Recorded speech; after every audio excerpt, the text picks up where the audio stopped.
Veronica Cave Incident.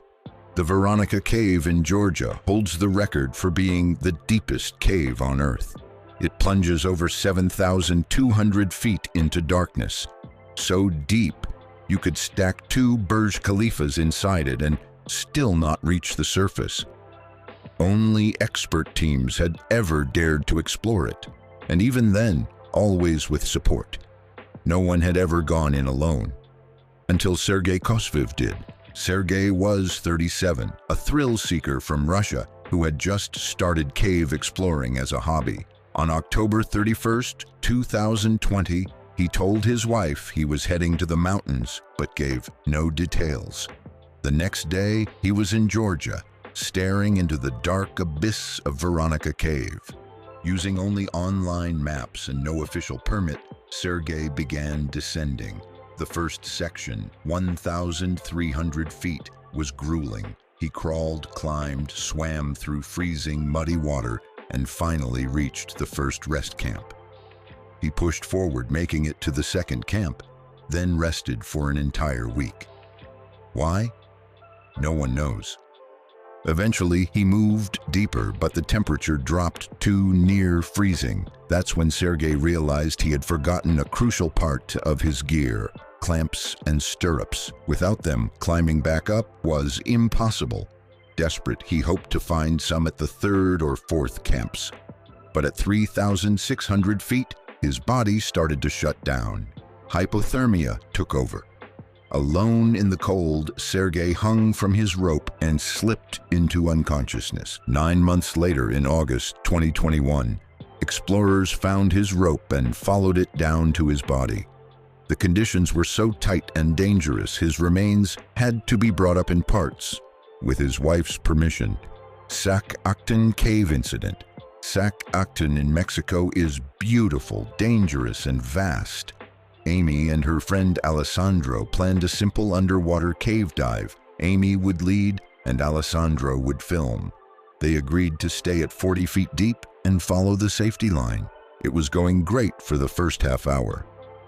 Then they passed a section divers call the No-Name Cave, known for being hazardous. Alessandro stopped to photograph Amy in a beam of light and turned off his lights for a better shot. Amy, unaware, kept swimming ahead. She reached a fork in the path and chose left. It was the wrong move. The tunnel she entered was pitch dark, and she quickly realized she was lost. She flashed her lights, hoping Alessandro would see. But he was behind, thinking Amy was ahead. He removed the markers, unknowingly cutting off her path. Amy waited, panicked. Her breathing became shallow as she realized her air was running out. Alessandro returned with a new tank to look for her, but when he found her, it was too late. Amy had drowned, alone in the black water. Caribbean Cave Incident. David and Jerry, 2 friends vacationing in the Caribbean, heard rumors of a hidden cave with a pool inside. Adventurous but inexperienced, they grabbed snorkeling gear and ventured in. The cave was deeper and more menacing than expected, dropping 70 feet straight down. They climbed in, reached the pool, and dove into the still black water. What they didn't know was that the pool connected to a complex maze of underwater tunnels. As they swam through the first tunnel, they stirred up sediment. Visibility dropped to 0. David lost Jerry and his sense of direction. He panicked, swimming deeper by mistake, not out. By pure luck, David found a tiny air pocket. He gasped, hit his head, and clung to the rock. He felt the air getting thinner, his hope slipping away. Then a faint light. It was Jerry, near the entrance. David swam toward him with all the strength he had left. He barely made it out. Roaring River Cave Incident. Roaring River Cave in Missouri is known for its deep underwater tunnels. On October 14, 2022, Eric Hahn, 27, was part of a specialized team placing backup air tanks for deep divers. He used a rebreather system that recycles air, allowing longer dives. Everything went fine until it didn't. At 190 feet, Eric collided with another diver. Without warning, he began shooting upward, panicked. At 165 feet, he slammed his head on the rocky ceiling. His breathing gear flooded, and in the chaos, he pulled out his mouthpiece incorrectly. That mistake caused water to rush into his system. Seconds later, he had an oxygen toxicity seizure, his body convulsing violently underwater. The diver who had collided with him tried to help, but visibility dropped. Mud from the cave floor clouded everything. Eric sank to 204 feet. Rescue was impossible. At 4 p.m., his body was recovered by a State Patrol dive team. Kimba Cave Incident. Cenote Calima in Mexico is part of the world's largest underwater cave system. In December 2004, 9 experienced divers split into 2 teams to explore its twisting passages. Team A led the way, placing markers. Team B followed. But somewhere along the way, Team B made a critical mistake. At a key intersection, they turned the wrong direction, deeper into the system. As they swam, their air dwindled. Panic set in. They split into pairs, hoping to find the way back. One pair was found just 250 feet from the exit, nearly out of air but alive. The other pair wasn't so lucky. When rescuers finally reached them, they were floating near the ceiling, lifeless. Their tanks were empty. They had died just minutes from safety. Boy Scout Cave Incident. On December 27, 2003, 8 boys from San Antonio's Boy Village took a trip to Florida's Boy Scout Cave. Their counselors waited outside, thinking the cave's narrow tunnels were better left to the kids. Inside, 15-year-old Michael Shiro and 16-year-old Jav Henderson led the group. The cave was tight, twisty, and pitch dark. After an hour of crawling and squeezing through rock, they reached a section called the Hairpin Curve.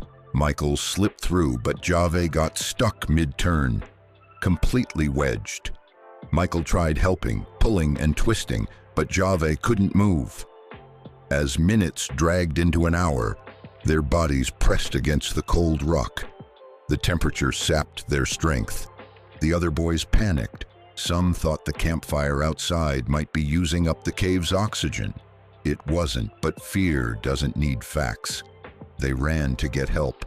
Rescuers arrived and found Jave conscious, but shaking. Michael was unconscious from the cold. Using chisels and harnesses, they widened the tunnel inch by inch. After 2 grueling hours, they pulled both boys out alive. Both had hypothermia, but they made it. Real Well Cave Incident. In March 1997, Andrew and Attila descended into Real Well Cave in Tennessee. A 160-foot vertical drop greeted them, and it was raining. Cold water poured into the cave. They had wetsuits in the car, but didn't wear them. Attila also forgot his helmet. As they descended, the cold soaked them. After only 30 minutes, Attila was shivering violently and wanted out. He began climbing, but used the wrong clips. Halfway up, his gear failed. He couldn't move. The water beat down on him like a hammer. Andrew shouted up, but couldn't hear Attila's reply over the waterfall. Andrew climbed to reach him and found Attila hanging in his harness, hypothermic and unable to help himself. Andrew tried to carry him up, but he was too cold, too weak. Eventually, Andrew pulled himself onto a ledge and passed out. When he woke, he saw Attila wasn't moving anymore. Andrew had to cut the rope, climb out alone, and call for help. It was too late. Attila had frozen to death in the waterfall. Church Cave Incident. In 1980, 5 experienced cavers entered Church Cave in California's Kings Canyon. As they descended, the ground shook, an earthquake. The cave trembled, rocks fell, and dust choked the air. They pushed to exit, but 20 minutes later, another quake hit. This one stronger. Jack, leading the climb, lost his grip and tumbled into a tight space between boulders, completely stuck.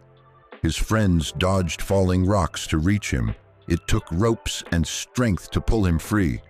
Bruised and shaken, they had no time to rest. More aftershocks kept coming. Each shake threatened to collapse the cave. They finally made it out just as another quake rumbled behind them. Red Knoll's Cave Incident. In December 1997, 5 friends thought it'd be fun to pour gasoline into a desert sinkhole and light it. What happened next was horrifying. The explosion turned the crack into a crater.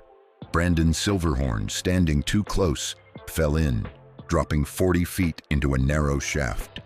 His legs snapped, his body twisted unnaturally, and debris rained down. A 3-foot-wide boulder pinned him, crushing his chest and making it hard to breathe. Dust filled the air, choking him. His friends ran for help. Rescuers worked for hours to remove the massive rock, dig around Brandon, and finally lift him out. Miraculously, after nearly 12 hours buried alive, he survived. Culverson Creek Cave Incident. In November 1985, heavy rain had turned Culverson Creek Cave into a trap. 7 friends ventured inside, unaware that the flooding had destabilized a massive boulder. Eric Slagle led the way. As he passed under the rock, it shifted and slammed down, pinning him between the wall and the stone. His face was crushed against the rock, chest compressed. His friends screamed, pulled, and pried, but nothing worked. His breathing slowed, blood trickled from his nose. By the time rescue tools arrived, an hour later, it was too late. Eric had suffocated under the weight. Gollum Cave Incident. Jennifer Gilbrath had nearly died in Gollum's Cave once, but she returned with 4 friends to try again. The narrow underwater tunnel led to an air pocket, stale, toxic, and deadly. Jennifer entered first. The air was low on oxygen, high in CO2. She felt dizzy but didn't realize the danger. She dived to escape but couldn't find the tunnel exit. She drowned. Ariel followed, saw Jennifer's body, and panicked. Blake and Scott entered next, and all got trapped. Only Joseph, who had stayed outside, survived. Their bodies were found in the tunnel, faces pointed toward the exit that never came. The cave is now sealed with concrete. From narrow cracks to underwater labyrinths, these 18 stories of cave rescues and deaths show just how thin the line is between adventure and tragedy. Some were saved by sheer luck. Others never saw the sun again. Caves are not forgiving, and when things go wrong, nature shows no mercy. If you made it this far, you're the real explorer. For more chilling true stories, make sure to subscribe, like, and hit that bell so you never miss a deep dive into the world's most dangerous places.